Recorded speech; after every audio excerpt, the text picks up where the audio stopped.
चुड़ैल बीवी की बहन बनी सौतन। आजकल ना जाने क्यों ऐसा लगता है कि जैसे रितेश जी कुछ बदल गए हैं। वो मुझसे ना कोई बात करते हैं, ना कभी मेरी बात पर ध्यान देते हैं। मेरा तो दिल अब घबराने लगा है। मैं घर आ गया। रश्मि जल्दी से खाना लगाओ। लाई। वैसे आज आपका ऑफिस में दिन कैसा रहा? मुझसे ये बेकार के सवाल मत करो। रश्मि को रितेश का जवाब सुनकर बहुत बुरा लगा, लेकिन उसने सब कुछ नजरअंदाज कर दिया और रितेश को खाना ला कर दिया। उस वक्त रितेश काफी थका थका सा लग रहा था। उसकी आंखें भी बंद हो रही थीं कि तभी उसके पास एक कॉल आया। अच्छा ठीक है, मैं वहां पहुंच जाऊंगा। क्या बात है, आप तो इतने थके हुए थे अचानक? देखो रश्मि, मुझे किसी काम से जाना है। जल्दी से मेरे नए कपड़ों पर प्रेस कर दो। लेकिन आप तो काफी थके हुए हैं। कहाँ जाना है और नए कपड़े क्यों? एक धेले का तुम्हारे अंदर दिमाग है और उसे भी न जाने कितना चलाने की कोशिश करती हो। ज्यादा मेरा दिमाग मत चाटो, समझी? रश्मि को रितेश की बात सुनकर दुख हुआ, लेकिन उसने उसके कपड़ों वगैरह को प्रेस कर दिया। रश्मि को अब अपने पति पर शक होने लगा था। इसीलिए जब रितेश घर से निकला तो रश्मि भी उसके पीछे पीछे चुपके से निकल गई। रितेश एक गार्डन में जाकर रुका, जहां उससे मिलने कोई आया और उसे देखकर रश्मि के पांव तले जमीन ही खिसक गई। ना ना नहीं, ये नहीं हो सकता रितेश जी, ऐसा नहीं। अरे वो तुम्हारी दीदी है ना, कम दिमाग की। हमेशा सवाल करती रहती है। वैसे उसे बुद्धू बनाकर तुमसे मिलने का मजा ही अलग है जान। अच्छा अभी सब छोड़ो और चलो ना, हम मूवी देखने चलते हैं, मेरा बहुत मन है। हाँ जरूर। रानी और रितेश दोनों मूवी देखने चले गए। रितेश को यह अंदाजा भी नहीं था कि उसकी सारी बातें रश्मि ने भी सुन ली थी। रश्मि पागल सी होने लगी और भागती हुई अपने घर चली गई और खुद को कमरे में बंद कर लिया। ऐसा नहीं हो सकता। मेरी मेरी अपनी सगी बहन और मेरा पति, आखिर वो ऐसा कैसे कर सकते हैं? मैं आप सबको बर्दाश्त नहीं कर पाऊंगी। मैं खुद को खत्म कर लूंगी, नहीं छोड़ूंगी। रश्मि पागल सी होने लगी और उसे कुछ और नहीं सूझ पाया। उसे वहीं कमरे में शीशे वगैरह साफ करने का लिक्विड दिखाई दिया, जिसको रश्मि ने पी लिया। कुछ ही देर में उसके शरीर में उसका जहर फैल गया और रश्मि को खून की उल्टियां हुई और उसने दम तोड़ दिया। रात को रितेश घर लौटा और रश्मि को आवाजें लगाने लगा। बहुत देर तक दरवाजा न खुलने पर और रश्मि की भी कोई खबर न आने की वजह से उसने अपने पास रखी डुप्लीकेट चाबी को निकाला और उससे दरवाजा खोला।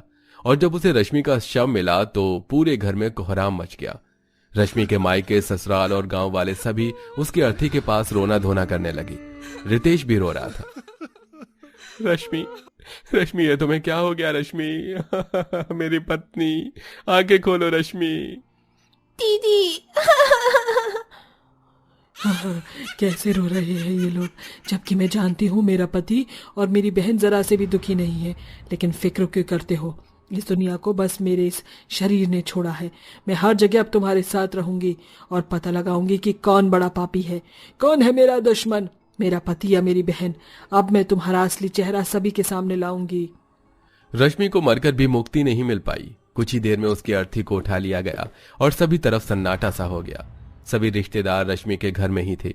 जैसे ही आधी रात हुई और सभी सो गए, मौका देखकर रितेश चुपके से छत पर आ गया और पीछे से रानी भी आ गई। चुड़ैल रूप में रश्मि भी वहीं थी। जीजा जी, मेरी दीदी कहाँ चली गई? देखो रितेश, प्यार करने वालों का तो किस्मत भी साथ देती है। सही कहा। किस्मत और भगवान भी यही चाहता है कि हम दोनों एक हो जाएं। और मेरे रास्ते का सबसे बड़ा पत्थर भी अब साफ हो गया। रितेश और रानी दोनों ही रश्मि की मौत से बहुत खुश थे और ये सारी बातें रश्मि ने भी सुन ली थी। किसी दुश्मन को भी ऐसी बहन और पति ना मिले। इन लोगों की वजह से मैंने दुनिया छोड़ दी और ये कितने मजे से खुली हवा में सांस ले रहे हैं। इन लोगों को मैंने इनके गुनाहों से तौबा करने पर मजबूर न कर दिया ना, तो मेरा नाम रश्मि नहीं। रश्मि ने अब रितेश और रानी को सबक सिखाने की ठान ली थी। उसने छत पर उन्हें अजीब आवाजों और आहटों से परेशान किया, जिसकी वजह से वो डर गए और नीचे आ गए। लेकिन ये तो बस शुरुआत थी। एक दिन रितेश और रानी ने साथ में घूमने जाने का मन बनाया। कहाँ जा रहे हो? माँ जी, जीजा जी के साथ शमशान घाट जा रही थी, जहाँ दीदी को अग्नि दी गई थी। मैं वहाँ जाकर दीदी के लिए प्रार्थना करना चाहती हूँ और उनकी अस्थियां इकट्ठी करके गंगा नदी में बहाना चाहती हूँ। बस इसीलिए हम साथ जा रहे थे। हाँ हाँ सासू माँ। रितेश और रानी को रश्मि की माँ ने साथ में भेज दिया। वो घर से झूठ बोलकर अम्यूजमेंट पार्क आ गए। अरे अरे वाह, ऐसे घर वालों से छिप छिप कर एंजॉय करने का मजा ही अलग है। सही कहा। चलो ये वाली राइड पर चलते हैं। रानी, रानी, कुछ तो बोलो। रितेश ने रानी को काफी आवाजें लगाई, लेकिन रानी ने उसकी एक बात का जवाब नहीं दिया। फिर जैसे ही उसने रानी की तरफ देखा तो उसकी आंखें पूरी सफेद हो चुकी थी और रानी रितेश को घूर रही थी। दरअसल उसके अंदर रश्मि चुड़ैल ने प्रवेश कर लिया था। रानी, क्या? झूठे मकार, ये ले, तू इसी के लायक है। बुरा और झूठा इंसान है तू। ये ले, घर से झूठ बोलकर निकलेगा, अभी बताती हूँ। रितेश के रानी ने काफी थप्पड़ मारे और उसके बाद वो बेहोश हो गई। थोड़ी सी देर बाद उसे होश आया और रितेश उसे घर ले आया। क्या सच में मैंने ऐसा किया था? मुझे माफ कर दो, मुझे तो कुछ भी याद नहीं है।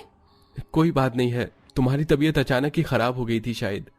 रितेश ने ऐसे बोलकर बात को खत्म कर दिया, लेकिन उन दोनों के ही ये घटना समझ से परे थी।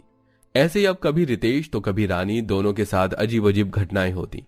उन्हें बुरे सपने आते और ऐसे में ही अब कई दिन बीत गई थी। आज रश्मि के घर से उसके मायके और ससुराल वाले दोनों ही आ जाने वाले थे और रितेश खुश हो रहा था। लेकिन तभी कुछ हुआ। रितेश शीशे में देखकर अपने बाल बना रहा था कि तभी उसे शीशे में एक भयानक चेहरा नजर आया। ये क्या था? अचानक ही रितेश के बालों को किसी ने पकड़ा और रश्मि उसके सामने आ गई। चुड़ैल, डर लग रहा है, रूह कांप रही है। रुक, तुझे बताती हूँ। रश्मि ने रितेश का सिर जोरों से शीशे में दे मारा, जिससे कि शीशा टूट गया और उसका सिर भी फूट गया। और उसके बाद उसने उसके सिर को दीवार में मारा। चक्कर आ रहा है, दुनिया घूमती हुई नजर आ रही है। मुझे भी ऐसे ही आई थी जब मैंने तुम्हारा सच जाना था। कौन हो तुम? रश्मि। रश्मि का नाम सुनते ही रितेश को अपने सारे पाप याद आ गए। उसे अब अपनी मौत नजर आ रही थी। वो रश्मि के आगे गिड़गिड़ाने लगा। मुझे माफ कर दो रश्मि, अगर ये सच में तुम ही हो तो मैं तो तुम्हारा पति हूं ना। मुझे माफ कर दो। हाँ, पति? तू मेरा पति है? तू मेरा पति नहीं, कायर है तू, कायर, जिसने एक बहन को दूसरी ही बहन की सौतन बना दिया। वो इंसान है तू। तुझे तो यहाँ दुनिया में नहीं, नरक की आग में भुनता हुआ होना चाहिए। मन तो कर रहा है कि तुझे नोच खाऊं, लेकिन इतनी आसानी से तुझे मारूंगी नहीं मैं। तू मरेगा, लेकिन मेरी नहीं, भगवान की मर्जी से। जा नीचे जा और सभी को अपनी सच्चाई बता। अपनी और उस मेरी दुश्मन, मेरी सौतन की सच्चाई खोल। तुम पापियों को यूं मैं ओट में छिपा हुआ नहीं छोड़ूंगी। रश्मि रितेश को कॉलर पकड़कर उसे खींचती हुई नीचे ले आई और अपनी माला चढ़ी हुई तस्वीर के कदमों में फेंक दिया। सभी चुड़ैल को देखकर डर गए। बताता है या? बता रहा हूँ। माँ, बाबा, सासू माँ, गांव के जितने भी लोग मौजूद हैं, मैं आपको एक सच्चाई बताना चाहता हूँ। रानी का और मेरा अफेयर है, जिसकी वजह से रश्मि ने जान दी। सब कुछ मेरी गलती है। रश्मि अगर आज इस दुनिया में नहीं है तो मेरी वजह से, मुझे माफ कर दीजिए। रितेश की बात सुनकर सभी को बहुत गुस्सा आया और रश्मि के लिए दुख हुआ। रश्मि की मां ने रानी और रितेश को थप्पड़ लगाया और बहुत बुरा भला कहा।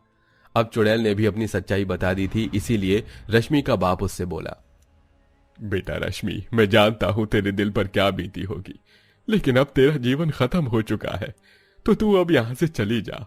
इस दुनिया में भूत, चुड़ैल और इंसान कभी एक जगह नहीं रह सकते। जा, चली जा। रश्मि के बाप ने सीने पर पत्थर रखकर यह बात कही। ठीक है, मैं जा रही हूँ, लेकिन हाँ, एक बात कहकर जाती हूँ।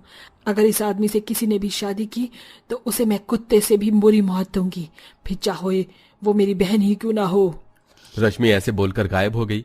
रितेश और रानी सारे गांव और परिवार के सामने जलील हो चुके थे। रानी के माँ बाप रानी को घर ले आए और उसकी शादी करवा दी। वहीं रितेश के माँ बाप ने उसे अपनी जिंदगी से ही निकाल दिया। अब रितेश अकेला सड़कों पर भटकता था और अपनी गलती पर पछताता था और रश्मि अब मुक्त हो चुकी थी।